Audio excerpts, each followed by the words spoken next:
আসসালামু আলাইকুম ওরহমতুল্লাহ। সম্মানিত দর্শক মণ্ডলী, আশা করি আল্লাহর অশেষ মেহেরবানি ও দয়ায় আপনারা সকলেই ভালো আছেন। আজকে আলোচনা করব কোরবানির 5টি জরুরি মাসালা নিয়ে। 1 নম্বরে, কার উপর কোরবানি করা ওয়াজিব? উত্তর: জিলহজ মাসের 10 তারিখ সুবহে সাদিক থেকে 12 তারিখ সূর্যাস্ত পর্যন্ত কারো কাছে যদি নেসাব পরিমাণ সম্পদ থাকে। নেসাব পরিমাণ সম্পদ বলতে 7.5 ভরি স্বর্ণ অথবা 52.5 ভরি রূপা থাকে, তার উপর কোরবানি করা ওয়াজিব।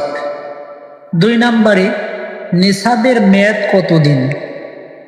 উত্তর: 3 দিন, জিলহজ মাসের 10, 11 এবং 12 তারিখ সূর্য অস্ত পর্যন্ত।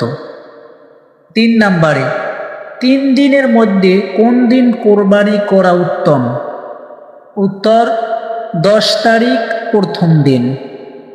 4 নম্বরে, যদি নাবালেগের নেসাব পরিমাণ সম্পদ থাকে, তার উপরে কি কোরবানি ওয়াজিব হবে? উত্তর: হবে না, ওয়াজিব হবে না।